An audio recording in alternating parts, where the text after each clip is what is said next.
Name the player using only logos from their past teams. Let's get it. What in the hell? UL Rouge. Canadian ball. Respect. I don't know. I don't know this one. I have no clue. I know we just signed him this offseason. Oh my god, I was about to say Betts too. I should have said it. I wimped out. I'm blank. Matthew Betts. That's Matthew Betts. I only knew that from BC though, the third one. Alors, Mathieu, dis-moi, qu'est-ce que tu as pensé de cette vidéo qui a été produite par les réseaux sociaux des Lions de Détroit lorsque tu l'as vue? Ouais, respectueusement, pas une grande performance de mes coéquipiers, là, surtout JMO et Alex. On l'a pas vu dans l'extrait qu'ils l'ont pas eu. C'est mes deux voisins de case. Là. Peut-être En peut-être, plus, peut-être revisiter un peu ça. Là, mais en tout cas, je trouvais ça cool. Là. C'est justement ma conjointe. Là, quand elle a vu ça sur les médias sociaux, elle nous a montré ça. Fait que non, j'ai trouvé ça super le fun. Puis c'est du beau exposure aussi, je trouve, pour le Rouge et Or de la Ligue canadienne de football. Là. Donc c'est sûr que j'ai trouvé ça super, super. ouais, absolument. Il manquait juste le logo des Spartiates, là, ça aurait été parfait. Ça, Le logo des s'il mettait Spartiates. les Spartiates du Montréal, je pense qu'il l'avait du premier coup. Je pense que là, on l'a. Ouais, c'est ça, c'est probablement ça, c'est probablement ça.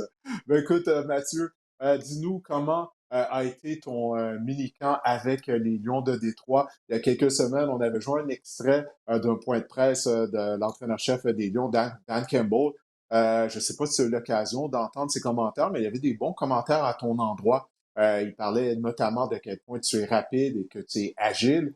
Ben, premièrement, oui, dis-moi, est-ce que tu avais entendu les commentaires de Dan Campbell à ton sujet? Oui, j'ai définitivement entendu parler de ça. Je te dirais que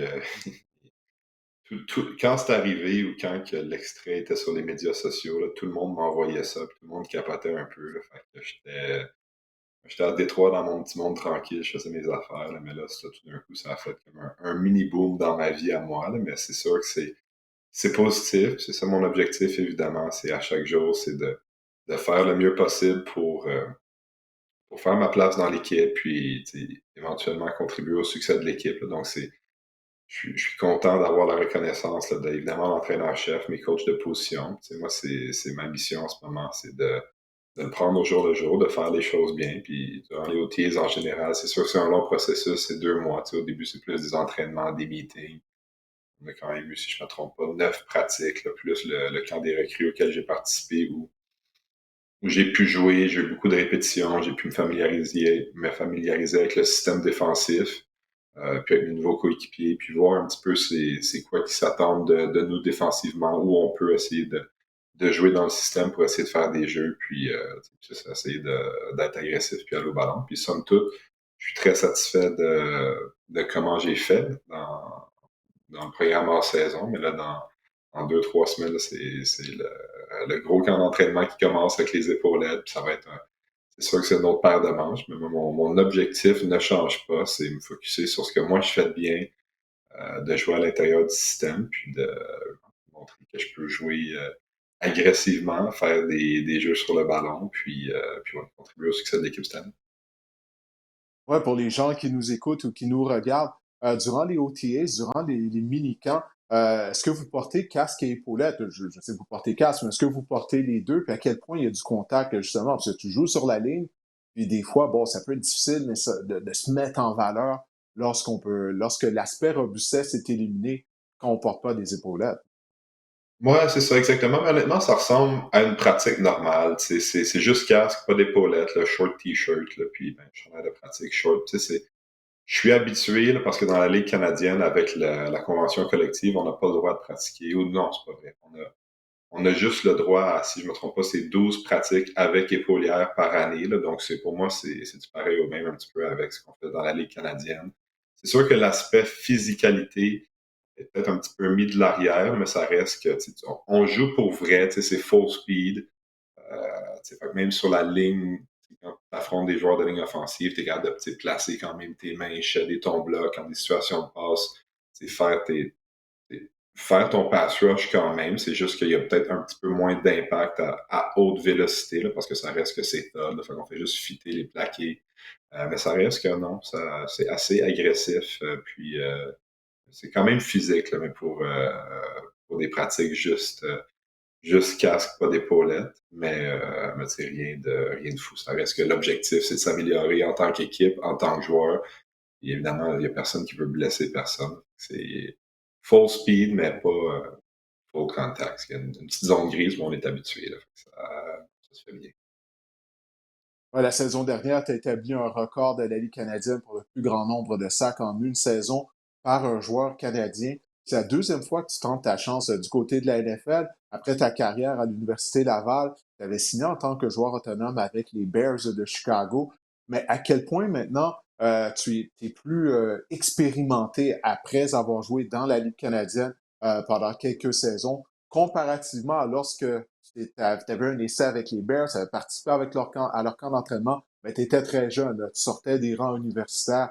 Compare-moi les deux expériences jusqu'à présent. Ouais, c'est sûr que l'expérience, c'est un cliché, mais ça ne s'achète pas. Fait que c'est sûr que le volume de jeu, la qualité de joueur contre qui j'ai joué, avec qui j'ai joué, de qui j'ai pu apprendre, c'est sûr que ça fait en sorte qu'aujourd'hui, je pense que je suis un meilleur joueur, évidemment. Quand je regarde, tu sais, quand je suis sorti de l'université, j'étais convaincu que j'étais la meilleure version de moi-même il y a 5 ans, puis je suis encore convaincu que je suis la meilleure version de moi-même aujourd'hui. Mais c'est des choses que tu peux pas nécessairement envisager. Là, tu sais, c'est juste en tant que joueur de ligne défensive, surtout, c'est des petites tendances qui font en sorte que tu peux jouer une fraction de seconde plus vite, peut-être tricher un peu ton assignation parce que tu anticipes un jeu qui revient à contre-courant ou qui vient vers toi, tu anticipes une situation de passe sur un premier essai 10, fait que tu peux voler, par exemple, une situation de pass rush de plus puis avoir un meilleur départ. Là. Donc, c'est juste des petites choses comme ça qui font en sorte que tu es capable de jouer plus rapidement, d'être un petit peu plus intuitif. Puis en bout de ligne, c'est ça le football. Là, c'est qui a le edge sur l'autre personne. Puis évidemment, physiquement, ben, j'ai 5 ou 6 ans là, de muscu, de développement en vitesse, en agilité, de plus que j'avais à l'époque. Là. Je pense pas que c'est le jour et la nuit, mais je serais curieux là, de faire des tests physiques, une course contre l'ancien moi d'il y a 5 ans, là, mais je mettrais un petit 30 sous sur moi aujourd'hui. Là. Fait que c'est du compounding effect. Là, c'est des petits blocs. On parle souvent du terme processus dans le sport, au football. Mais c'est l'accumulation de s'entraîner tous les jours avec des bonnes personnes qui t'encadrent. Juste faire le travail, le faire bien qui donne des résultats. Puis je me concentre énormément sur continuer de faire les petites choses bien en espérant que ça paye des dividendes, là, tout simplement. Ben, c'est ça que j'allais te demander, parce que là, tu m'as parlé beaucoup plus de l'aspect physique, mais l'aspect mental, tu sais, comparativement à comment tu étais il y a 5 6 ans. Là, tu es un pro, et tu sais comment te préparer, tu as vécu des choses lorsque tu portais les couleurs d'Edmonton ainsi que les couleurs des Lions de la Colombie-Britannique. Donc, à quel point ça t'aide, là, au niveau de l'aspect mental. Tu sais, la saison de la Canadienne, elle est très longue. On parle de 18 matchs, il y a souvent des semaines courtes aussi, c'est très taxant physiquement et mentalement. Fait à quel point pour l'aspect mental, là, tout ça, ça t'aide là, présentement. Ouais, le travail mental, c'est pas nécessairement ma spécialité, là, tu sais, puis j'essaie de travailler là-dessus, là, tu sais, on avait une préparatrice mentale à BC, on en a une maintenant à Détroit aussi, puis ce que je réalise, c'est qu'en tant qu'athlète, je vais parler pour moi, tu sais, on met tellement d'heures, là, tu sais, un 2 3 heures facile par jour dans notre préparation physique. Tu sais, je mets pas 2 3 heures par jour dans ma préparation mentale. C'est quelque chose qui est un petit peu plus abstrait. Mais tu sais, pour moi, personnellement, ce que j'ai réussi à développer, c'est plus de me donner des plus petits objectifs court terme. Tu sais, puis c'est un exemple banal, là, tu sais, c'est à chaque journée de travail, je me donne une liste d'objectifs là, facilement atteignables, mais qui sont pas nécessairement faciles à faire. Là, tu sais. Donc, par un exemple, tu sais, le placement de mes mains quand je joue un base block, mais tu sais, je veux que mes 2 mains soient dans le sternum ou dans le chest plate du joueur de ligne offensive. C'est un objectif. Des fois, je peux m'en mettre un deuxième par pratique où je veux que mon premier pas de départ, c'est une situation de pass rush, que 70% et plus des pass downs, je sois le premier joueur de ligne défensive à partir du ballon. Puis c'est des choses que je peux visuellement voir si j'ai réussi. Puis c'est des petits objectifs qui sont qualitatifs, qui sont aussi quantitatifs. Donc, ça me permet de travailler des choses super spécifiques au jour le jour. Puis là, quand je réussis à bien les faire, ben, je passe à un prochain objectif qui peut être un peu différent. Si je réussis pas, je réutilise ces mêmes objectifs. Puis en utilisant ces petits objectifs-là, ben, c'est là qu'en tant que joueur de football, le point de vue global devient meilleur. Mais si, pour une pratique, je veux avoir mes mains à la bonne place, mon cross-chop soit super bon, pas prendre de bucket step, après ça avoir un bon get-off, après ça en couverture de passe, tout le temps être à 12 verges, pile sur des... Puis là, t'en as trop, mais tu pratiques un petit peu dans le vide avec moins d'objectifs qui sont alignés vers ce qui va te rendre un meilleur joueur de football en bout de ligne. Donc, c'est de travailler avec ça. Puis là, évidemment, durant la saison, c'est de te concentrer sur la tâche, l'équipe que tu affrontes. C'est quoi leur schéma offensif, comment tu peux les attaquer, comment eux vont te bloquer, voir leur tendance pour juste jouer le plus rapidement possible, le plus vite possible. Quand je dis comment les attaquer, mais c'est avec mon 3-tech, comment qu'on peut essayer de faire des stuns puis utiliser leurs faiblesses. Donc ça, c'est vraiment de voir ça là, un petit peu par petit peu.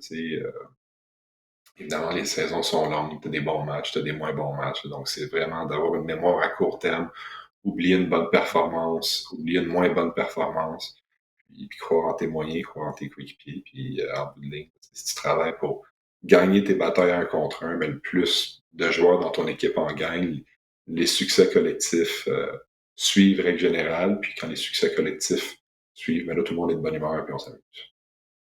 Ouais. Les Lions sont une des équipes les plus talentueuses de la NFL la saison dernière. Ils étaient à une victoire de participer au Super Bowl. Est-ce qu'il y a un joueur qui t'a émerveillé là, d'une certaine façon là, durant les minicamps, durant les OTAs? Parce que vous avez tellement de joueurs talentueux du côté de l'attaque. Jahmyr Gibbs, il semble tellement rapide lorsqu'on regarde les matchs à la télé. Il y a Aiden Hutchinson qui joue au niveau de la ligne défensive. Est-ce qu'il y a un gars en particulier, tu te dis, wow, OK, ça, c'est tout un joueur de football, c'est tout un athlète. Jameson Williams, tu disais, il est à côté de toi, il a son casier à côté de toi, qui est un marchand de vitesse. Est-ce qu'il y a un joueur qui vient en tête? Oui, ben tous les joueurs que tu as nommés, évidemment, c'est des joueurs là, je dirais, un tiers là, supérieur. Là. C'est vraiment des super bons joueurs de football, dans les meilleurs joueurs de l'équipe qu'on a. C'est les OTAs, là, c'est peut-être un petit peu plus prédominant point de vue jeu aérien. Mais Amon-Ra St. Brown, moi, c'est le joueur qui m'a le plus impressionné par tout ce qu'il fait dans sa préparation, mais surtout sur le terrain. Quand tu le vois performer sur le terrain, tu vois ce qu'il fait à l'extérieur du terrain, tu comprends que le travail paye, mais c'est tout ce qu'il fait, il le fait avec super grande fluidité. C'est ça. Je voyais Roger Federer qui parlait de ça dans son documentaire là, qui est sorti récemment, qui il se plaignait que les gens disaient qu'on dirait que quand il jouait, on dirait que c'était sans effort et qu'il se forçait pas. Mais c'est un peu le même parallèle que je fais avec lui, il a tout le temps le ballon, il fait tout le temps les catchs. Des fois, c'est spectaculaire, des fois, ça ne l'est pas. Mais ça a toujours l'air facile, fluide, mais c'est évidemment pas facile ni fluide. C'est parce que lui, il a mis les efforts, puis évidemment, il a le talent pour, mais il a un peu en symbiose par rapport à sa performance, par rapport à ce qu'il fait, puis ça fait que ça fonctionne très bien.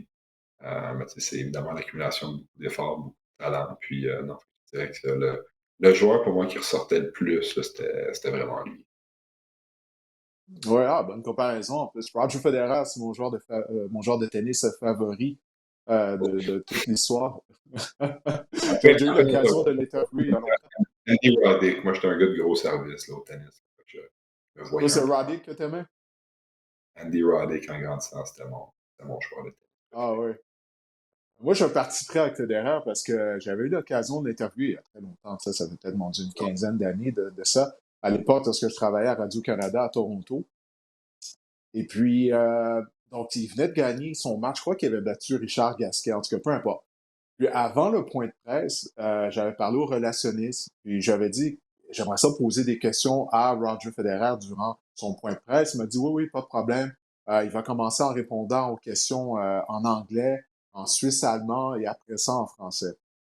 Le presse commence, il répond aux questions à la période de questions en anglais, en suisse allemand. Là, quand le moment arrive qu'il répond des questions en français, le relationniste, il met fin au point de presse. Là, moi, je me lève, je m'en vais le voir. Tu sais, moi, je suis là, puis à ce moment-là, je travaillais à la radio, j'avais mon enregistreuse avec moi. Puis là, je dis, écoute, tu m'as dit qu'il allait répondre à des questions en français. Puis là, le relationniste, il me dit, ouais, mais là, bon, ça durait plus longtemps que prévu et tout. Là, t'as Roger Federer qui passe en arrière, qui est dans le cadre de porte.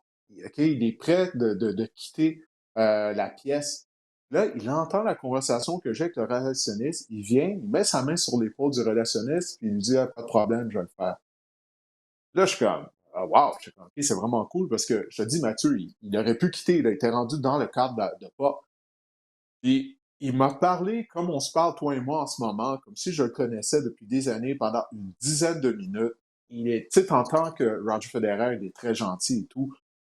Mais écoute, moi, j'étais ébloui par à quel point il était gentil, généreux de son temps.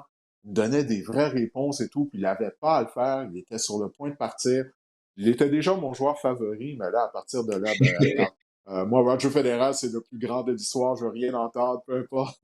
Je suis biased, comme on dit. Comme toi, je le connais pas, mais tout ce qu'il dégage, tu sais, toute la carrière qu'il a eue avec évidemment les succès sur le court, mais tu sais, ce qui a été ambassadeur pour le tennis. Tu sais, moi, en grandissant, je jouais au tennis beaucoup, là, puis j'écoutais beaucoup le tennis. Là, puis non, là, lorsque je me considérais chanceux là, d'avoir pu voir cette rivalité-là avec Nadal, là, puis, tu sais, c'était des Ouais. matchs de tennis grandioses. Là, non, c'est évidemment un des top athlètes qu'on aurait eu la chance de voir là, à la télé. Ça, c'est sûr, sûr, sûr. Définitivement. Puis, ah, c'est pour ça que tu es agile comme ça, étant donné que tu Et as voilà. beaucoup joué au tennis quand tu étais jeune. Ah, voilà, le secret est sorti. Le secret est sorti. J'ai toujours aux jeunes de pratiquer le plus de sport possible. Puis en particulier les sports de raquettes, ça, c'est vraiment quelque chose qui aide avec les changements de direction et tout. Là, ça aide dans bien des sports par la suite.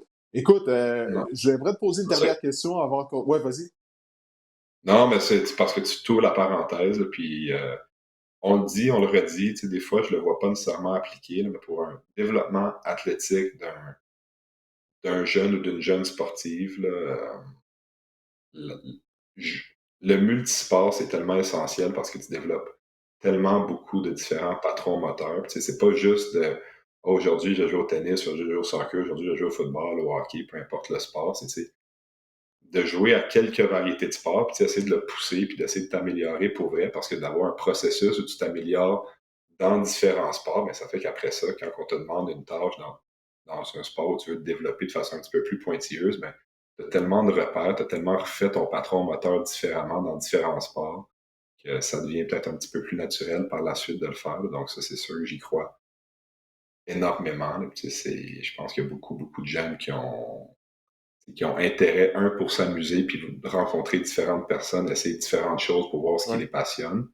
Mais éventuellement, tu sais, sans t'en rendre compte, tu vas te développer naturellement dans le sport vers lequel tu veux t'en aller éventuellement si c'est quelque chose que tu veux faire de façon plus compétitive. Là. Donc ça, j'y crois fort, fort, fort, c'est sûr. Ouais, parce que moi, j'ai beaucoup de misère lorsque je vois les jeunes qui jouent au football à l'année longue. Tu sais, ils vont jouer leur saison à l'automne. Bon, c'est normal, durant l'hiver, tu veux essayer d'améliorer tes techniques et tout. Puis là, ben là, durant l'été, bon, il y a des matchs d'étoiles, il y a certains programmes qui leur sont offerts, mais de jouer au football à l'année longue, ça fait pas toi un meilleur joueur de football. Moi, durant la saison morte, je pratiquais l'athlétisme. En fait, c'est l'athlétisme qui m'a amené au football. Puis tout ce que tout ce que tu viens de dire, ça, je l'endosse à 100%. C'est non seulement ça, en plus, pour ajouter à ce que tu viens de dire, c'est quand tu pratiques des sports individuels comme le tennis, l'athlétisme, mentalement, ça t'aide à te développer mentalement parce que tu es tout seul. Tu sais, c'est pas comme au Ah, football. Tu sais, tu peux te cacher sur le terrain, entre guillemets, ou tu sais, tu peux passer le blâme. Naturellement, tu veux pas faire ça si tu es un bon joueur d'équipe. Mais des fois, tu sais, bon, l'attaque a pas fait le travail ou le plaqueur qui joue à côté de toi, il était pas dans le bon trou. Mais en athlétisme ou au tennis, dans le sport individuel, écoute, il y a juste toi. Tu es obligé de non, mais au tennis, regarder dans le miroir, tu es obligé il n'y a d'être rien, honnête avec toi. il y a Pardon? rien au tennis. Il y a rien au tennis comme mettre la balle dans le net, là, tu sais, une faute non forcée. Là, il y a pas de feeling comme ça que j'ai eu dans la vie. Il m'a frustré beaucoup plus que ça. Là. Ça, c'est sûr, sûr, sûr. Ouais, ouais. Tu sais, tu Donc, ça parles, te force à développer une certaine force de caractère. tu sais, tu parles de différents sports, puis là, je veux pas m'éterniser, là, mais tu sais, j'en parlais à un coach des receveurs au secondaire, Yann Morin-Plante, qui est rendu à McGill, puis qui est fort en développement sportif, athlétique. Il coach des receveurs, mais un receveur qui attrape un edge screen, puis après ça, on lui demande d'aller chercher des verges après l'attraper. Si pendant ton hors-saison, tu es dans des ligues compétitives ou récréatives ou juste des pick-up games de basket, c'est le même mouvement d'essayer de progresser ou de crosser quelqu'un au basket, mais là, en plus, tu as la difficulté qu'il faut que tu dribbles avec un ballon. Ben là, après ça, si tu l'as dans tes mains déjà ton ballon, ben c'est d'autant plus facile. Là, c'est juste différentes choses, différents mouvements que tu apprends à faire. Et puis après ça, ça simplifie les tâches plus simples que tu dois faire. C'est sûr que c'est évident. Ah oui, définitivement, définitivement. Écoute, je voulais te parler de Dan Campbell rapidement avant de se quitter, parce que nous, on le voit de loin naturellement, mais il semble être intense, passionné, charismatique.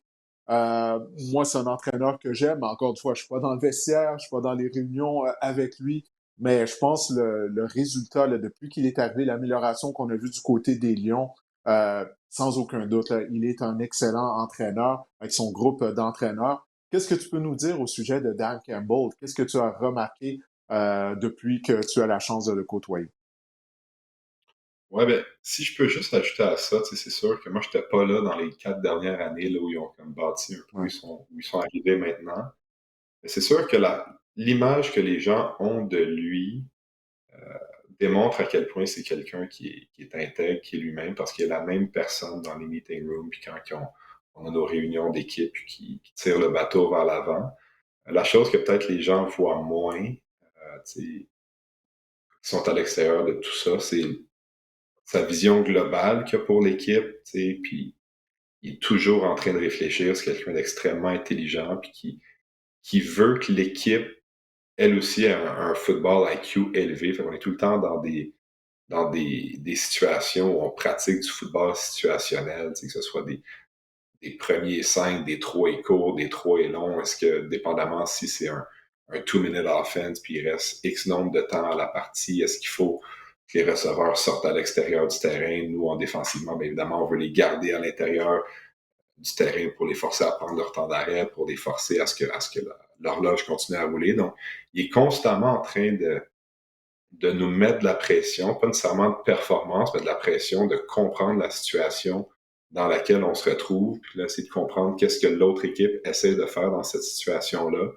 pour ultimement être une meilleure équipe de football, individuellement être un meilleur joueur, puis quand ça va être des vrais moments clés dans des gros matchs de championnat, des matchs de série, des matchs de division, mais que uniformément en équipe, on soit capable de réagir à cette pression-là. Donc, c'est quelqu'un, évidemment, qui est passionné par son métier, par l'équipe, puis que c'est pas juste faire des gros speeches, puis essayer d'attirer l'attention. C'est toutes des choses qui sont planifiées puis qui ont un objectif. Je pense que c'est super important pour progresser, c'est de le faire un peu comme j'en parlais là, préalablement, d'avoir des petits objectifs d'amélioration. Puis plus tu t'améliores dans ces petits objectifs-là, plus globalement, toi, tu t'améliores comme joueur, comme équipe, puis là, c'est par la fin que ça devient. Ben Mathieu, écoute, je te remercie de m'avoir consacré de ton temps. On va te suivre durant le camp d'entraînement, puis on espère que ça va se poursuivre à l'automne pour toi, ton aventure avec les Lions de Détroit. Je sais qu'il y a plusieurs jeunes footballeurs qui te regardent et qui espèrent également que tu seras en mesure de porter les couleurs des Lions durant la saison régulière. Écoute, moi, je suis vraiment heureux pour toi que tu obtiens cette opportunité-là, puis j'espère que tu vas poursuivre dans les traces d'un Laurent Duvernay-Tardif, d'un Benjamin Saint-Just, d'un Anthony Auclair, Mathieu Bergeron, et que tu vas pouvoir poursuivre ta carrière au sud de la frontière. Ben, super apprécié n'importe quand dire, c'est toujours un plaisir.